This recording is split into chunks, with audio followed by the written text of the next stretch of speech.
ഇസ്രായേലിൻ്റെ ഗസ അധിനിവേശം യുദ്ധം 6 മാസം പിന്നിട്ടിരിക്കുന്നു എന്നുള്ളത് വലിയ ഞെട്ടലുണ്ടാക്കുന്ന ഒരു കാര്യമാണ്. ഒപ്പം വലിയ വിഷമവും ദുഃഖവും ഒക്കെ ആഗോള സമൂഹത്തിനുണ്ടാക്കുന്ന ഒരു കാര്യമാണ്.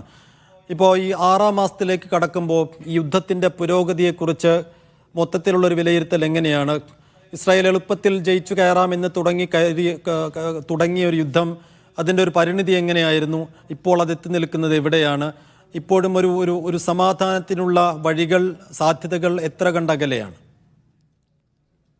സൈഫുദ്ദീൻ, ഈ ആധുനിക ലോകത്ത് സമാനതകളില്ലാത്ത ക്രൂരതകളുടെ ഒരു 180 ദിവസങ്ങളാണ് ഇപ്പോൾ കടന്നു പോകുന്നത്.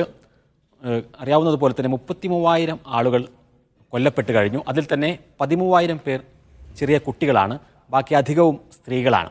അതേപോലെ തന്നെ 70% പേർ അഭയാർത്ഥികളായി കഴിയുന്നു. അതിൽ ഭൂരിഭാഗം പേരും റഫായിലേക്ക് തള്ളപ്പെട്ടിരിക്കുകയാണ്. 17 ലക്ഷം പേരാണ് അഭയാർത്ഥികളായി കഴിയുന്നത്.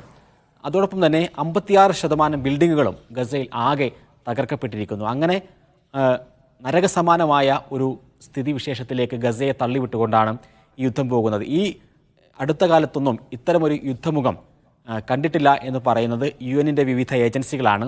WHO പറയുന്നു. അതേപോലെ തന്നെ ഈ യുദ്ധമേഖലകളിൽ സന്നദ്ധ പ്രവർത്തനങ്ങൾ നടത്തുന്ന ഡോക്ടേഴ്സ് വിത്തൗട്ട് ബോർഡേഴ്സ് പോലെയുള്ള സംഘടനകൾ പറയുന്നു. കാരണം ഏത് യുദ്ധമുഖത്തായിരുന്നാലും യുദ്ധമില്ലാത്ത അല്ലെങ്കിൽ സംഘർഷരഹിതമായ ഒരു സേഫ് സോൺ ഉണ്ടാകും. പക്ഷേ ഗസയിൽ 1 ഇഞ്ച് സ്ഥലം പോലും സേഫ് സോണായി അല്ലെങ്കിൽ സുരക്ഷിതമായ ഒരിടമായി ഇല്ല എന്നുള്ളത് തന്നെയാണ് ഈ 6 മാസമായി ഗസക്കാർ അനുഭവിക്കുന്ന ഏറ്റവും വലിയ ഒരു തീക്ഷ്ണ യാഥാർത്ഥ്യം എന്ന് പറയുന്നത്. അതോടൊപ്പം തന്നെ വെള്ളവും ഭക്ഷണവും പൂർണ്ണമായും കട്ട് ചെയ്തുകൊണ്ടുള്ള ഒരു യുദ്ധമുഖമാണ് ഈ ഇസ്രായേൽ ഗസയിൽ ഒരുക്കിയിരിക്കുന്നത്. അവർ നൽകുന്ന ചെറിയ ലോകം നൽകുന്ന സഹായധനങ്ങൾ പോലും, അതേപോലെ തന്നെ ഭക്ഷണ ട്രക്കുകൾ പോലും അനുവദിക്കാതെ, വെള്ളവും ഭക്ഷണവും നൽകാതെ പട്ടിണിക്കിട്ടുകൊണ്ട്, പട്ടിണി ഒരു യുദ്ധത്തിൻ്റെ ആയുധമാക്കി മാറ്റുന്ന യുദ്ധമുഖമാണ് കടന്നു പോകുന്നത്. എന്ന് മാത്രമല്ല, അന്താരാഷ്ട്ര സന്നദ്ധ പ്രവർത്തകർ, ഏറ്റവും ഒടുവിൽ വേൾഡ് സെൻട്രൽ കിച്ചൻ്റെ അന്താരാഷ്ട്ര സന്നദ്ധ പ്രവർത്തകരെ പോലും കൊന്നൊടുക്കിക്കൊണ്ട് ഭക്ഷണം നൽകുന്ന സഹായത്തെ പോലും ഇല്ലാതെയാക്കുന്ന ഒരു യുദ്ധമുഖം കടന്നു പോകുന്നു.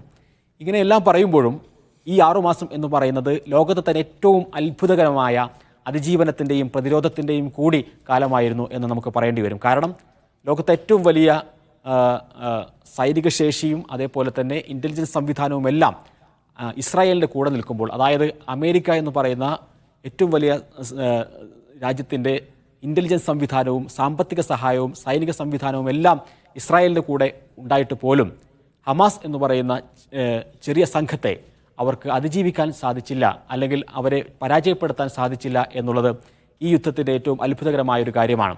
ഇസ്രായേൽ ഈ യുദ്ധത്തിൻ്റെ പ്രധാനപ്പെട്ട ലക്ഷ്യങ്ങളായി പറയുന്ന 3 കാര്യങ്ങൾ: ഒന്ന്, ഹമാസിനെ ഇല്ലാതെയാക്കുക, ബന്ദികളെ മോചിപ്പിക്കുക, അതേപോലെ തന്നെ ഗസ ഇനി ഇസ്രായേലിന് ഒരു ഭീഷണിയല്ലാതിരിക്കുക. ഈ 3 ലക്ഷ്യങ്ങളും 6 മാസം കഴിഞ്ഞിട്ടും നേടാൻ നെതന്യാഹുവിന് സാധിച്ചിട്ടില്ല എന്നുള്ളത് തന്നെയാണ് ഗസയുടെ ചെറുത്തുനിൽപ്പിൻ്റെയും പ്രതിരോധത്തിൻ്റെയും ഏറ്റവും വലിയ അടയാളമെന്ന് പറയുന്നത്.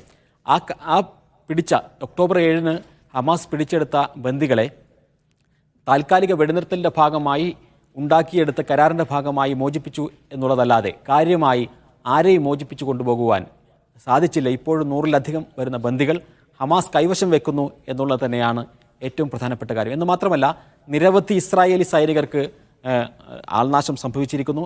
ഏറ്റവും ഒടുവിൽ ഇന്നലെ ഖാൻ യൂനിസിൽ 14 ഇസ്രായേൽ സൈനികരെ വധിച്ചു എന്നാണ് ഹമാസ് അവകാശപ്പെടുന്നത്. അതിൽ 4 പേരുടെ പേരുകളും ഫോട്ടോകളും ഇന്ന് ഇസ്രായേൽ മാധ്യമങ്ങൾ പുറത്തുവിടുന്നുണ്ട്. ഔദ്യോഗികമായി ആ 4 പേർ എന്നാണ് പറയുന്നതെങ്കിലും 14 പേരെ വധിച്ചു എന്നാണ് ഹമാസ് പറയുന്നത്. അപ്പോൾ നിരവധി സൈനികർ ഇസ്രായേലിന് നഷ്ടമായിരിക്കുന്നു. എന്ന് മാത്രമല്ല, അതിലധികം ആളുകൾ, ആയിരക്കണക്കിന് സൈനികർക്ക് അംഗവിച്ഛേദമുണ്ടായിരിക്കുന്നു. അവർ പരിക്കേറ്റ് ആശുപത്രികളിൽ കഴിയുന്നു.